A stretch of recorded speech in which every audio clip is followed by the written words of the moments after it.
breaking barriers and bridging the gaps between patients and doctors.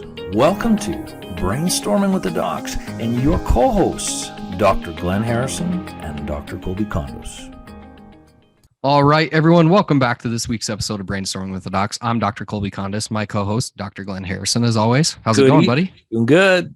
How's your evening so far? Good, man. This one is one that I get asked numerous times per month. I do too. And when you were like, hey, should we do one on this? I was like, oh yeah, that is a great idea, because then I can go listen to this podcast and you'll get way more than my 3 seconds between appointments. That is going to be minimally helpful.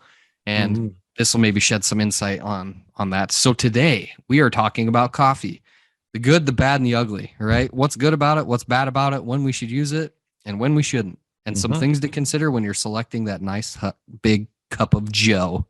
So yeah, if this is your first time watching or listening and you get value out of it and you enjoy it, please hit like and subscribe and turn on notifications, because we're going to continue to roll out new content each and every week. And you never know when we might roll out something that's applicable to you. So let's talk coffee. Coffee, Joe. Coffee. I think it's an important topic because, like you said, both of our groups of patients are asking us about it all the time. I think a lot of different health circles are like, coffee is bad. It's bad. You eliminate coffee and you're going to have all these great health benefits. I think it's more, we know it's a lot more complicated than that. And I think coffee has been demonized, but I think in some circles, of course, it's like the thing to do. It's been normalized. We've talked about this with the kind of the food industry, right? We talked a little bit about it. So that's one reason why it's important. But I think coffee has a double-edged sword too. It can be extremely bad for certain individuals in certain situations. So hopefully we can shed some light on all of it. I think maybe the first thing we should touch on is, why is it bad, right? Why is it bad? So do you want to start running with the badness of coffee? Well, I think that when you look at why is it bad, most of it is like not the actual coffee, it's the application, right? That's right. So when you look at it, it's like, oh, it's 3 p.m. and I'm super tired. Maybe I'll just reach for that nice, big extra size grande with 9 scoops of sugar in it from Starbucks. Yeah, that'll fix me up. Yeah, that'll fix me.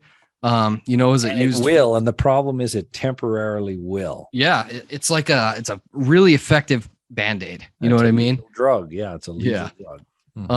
And then there's some people, it can help with mental clarity because it causes vasodilation of the arteries. Helps you. Some people think it doesn't, but they use it to get themselves through the day without energy crashes. Or my favorite, when I was in college, right? Oh man, I have like 2 tests tomorrow and I have class all day. So I guess I'm going to pull an all-nighter. I've told patients about this, back in those dark days. I would literally, but I was a train wreck too. So that's kind of what got me in this field, but I would literally drink 2 big pots of coffee a day. That would get me through it. I even remember there was a guy I went to school with, and he said, "Oh, come out to the gym." And I was like, I had some workout equipment at home, but I went there with him. And it's funny because I was so sleep deprived, like most of us were. I had my coffee mug full with coffee while I was working out at the gym. That's how bad it was. And it's funny when I think of that, it's just there is the picture of sickness ready to go, locked and loaded. Like I'm primed. One wrong step and it's going to be straight down the mountain. That's right. So it's really it's the purpose why we're using it, right? Right. One. And the reason why we're in such a coffee culture, because our consumption of coffee has drastically went up over the last 20 years. And when I grew up, coffee wasn't acceptable for kids to drink, teenagers, it wasn't a thing. Now it's everywhere. It's absolutely everywhere. You get it everywhere and they make it tasty. So it's great for everybody. Great marketing. So another reason why it's bad is the timing, as you touched on. When people take it, when they have that energy crash and they take it in the afternoon, well, it has a long half-life of caffeine, and it'll disrupt sleep patterns. So the timing of use is a big thing. A little rule is keep it to the morning. and Mhm. you're probably not going to disrupt your sleep wake cycle. Another one is quantity. So, there is actually a measurement of a cup. And if you go into the cabinet and you have any baking equipment, you will see what a cup is. It doesn't represent anything that you'll see as a cup at our coffee chains, right? Yeah. And so how many cups of coffee are people drinking? The super extra El Grande, whatever it is, it's enough to sedate a horse, or spike them, I should say, do the opposite of sedate. So the quantity is big. Usually 2 normal cups of coffee, we're saying cups here, that's going to be sufficient. That's going to be sufficient. You go higher than that, then it can cause problems. And pretty well everybody goes higher than that because the cups are so big now. Oh, I mean, I'm guilty of this too. Oh, I mean, yeah. I have this big Yeti mug. It's like 30 ounces, and I go sit in and I'm like, got the pot of coffee, and I'm pouring it, and then all of a sudden I put it back down. I was like, there's 2 cups left. Like how did I just pour a 12 cup pot into my cup, and I think that's 1 cup. Exactly. And you really get to see the portion sizes of everything, especially coffee, when you go overseas. And you don't have to go very far. Just get out of Canada, United States, and you will see what their coffee cups are. They're tiny. You hold them with your fingers. You hold them with your fingers, not your hands or 2 hands. And that is normal coffee serving. It's strong, but it's small. So the quantity is a big thing. Another problem with coffee is coffee beans are grown in some of the most toxic soils in the world. So that reflects into the bean itself and into the coffee. So you end up with a lot of chemicals. So you probably want to, I'm not an organic snob usually, but with coffee, I really, really am. And if you've had, I tell patients this all the time, if you had an organic coffee versus a non-organic coffee, the non-organic, the conventionally one, will be way more acidic, and you'll be under the assumption it's stronger. It's not stronger. It's just the chemicals that are making it stronger, which sounds so crazy, but it's true. It's true. Another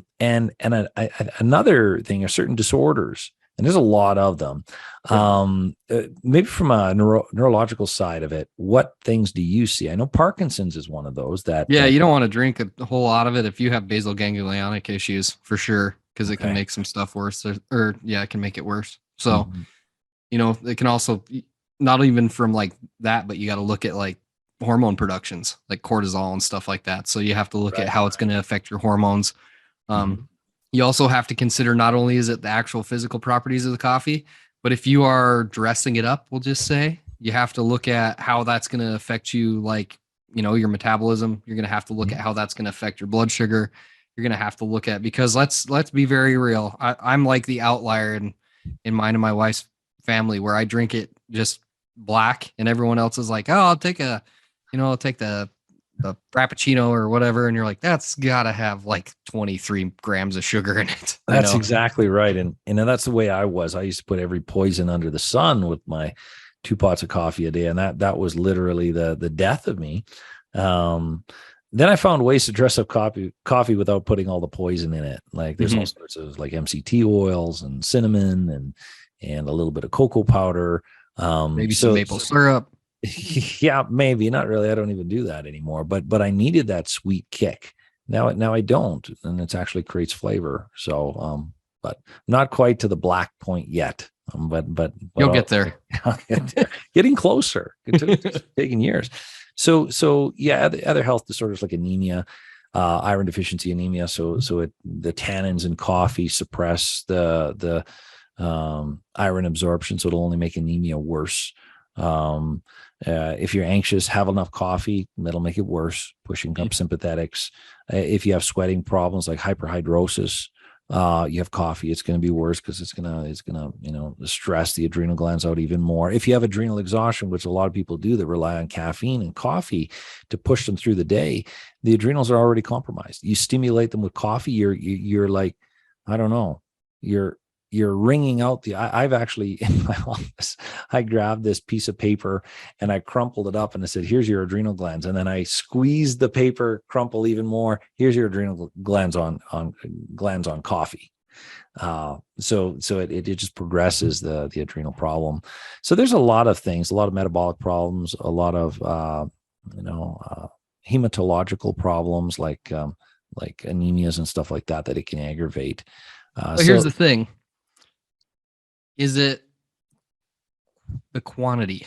You know, that's what I keep thinking about. Even when we were outlining this, it's like, yeah, you know, is 1/8, because a cup is like 8 ounces, right? Is 1 8-ounce cup of coffee going to really impact this stuff that bad? Or is it that you're pulling a me and drinking, like, you know, occasionally a 30-ounce cup of that's straight true. black, as strong as it'll make it? Yeah, I think that's a good component, because, you know, our society as humans, everything is extreme. It's all or none, rather than some balance. And health is all about balance and adaptability. It's not extreme behaviors, random, once in a while extreme behaviors that doesn't get anybody anywhere. So, you know, we're talking about all the problems with coffee. Why would we even want it at all? Well, there's some pretty big benefits. And you know, when I was combing the research, there's way more benefits for coffee than there isn't. And that's in the research. So it's interesting that there's so many health circles that believe coffee is the demon. I think that's very short-sighted. You know, I think the biggest thing some people know is coffees have massive antioxidant load. You know, you can go a long way on the antioxidants just from coffee, high quality coffee, of course. There's a lot of research, and I wasn't even aware of this, but reducing the risk, significant reduction in risk of Alzheimer's and Parkinson's disease. We think about it as like a vasodilator, right? Caffeine's a vasodilator, increasing blood flow. I mean, that would make sense to me. I didn't even comb through that research, but I mean, I could see it. Okay. I know that it can help with reducing like type 2 diabetes risks. If it's just interesting coffee. Yeah, exactly. You can get diabetes like I did, like I literally did from, I don't even want to go down that road, but it was bad. And it was all the poison that I was putting in with coffee. So there's a lot of, like, even, the 30 studies found that each cup of coffee consumed per day was linked to a 6% reduction in development of type 2 diabetes. Isn't that wild? You know, these people, I'm assuming in the study it was coffee. It wasn't coffee creamer with a little bit of coffee on the side. It wasn't a unicorn frappuccino, Glenn. It was just a cup of black coffee. Yeah. So that takes us to the ugly, the good, the bad, and the ugly of coffee. I think the ugly is all the junk we put in it, and we dress it up as coffee. So when we're talking about this, if whoever's listening to this, don't think of you know, where the vast majority of the negative side of coffee is the behavior, the requirement, using it as a crutch, and then what kind of poison are you putting in it, right?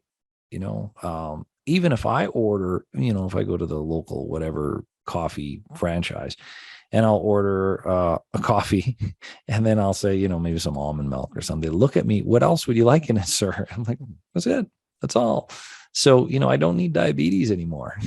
I'm good. I already had that. I'll get rid of that. Yeah, I've already been there, done that, and got rid of that. So that was a journey. But yeah, the ugly of coffee is really what we dress up our coffee with. Yeah. It's the application and the additives, right? The two A's. Yeah. Application and additives. Mm-hmm. That's right. So sit back, enjoy your coffee in the morning, real coffee.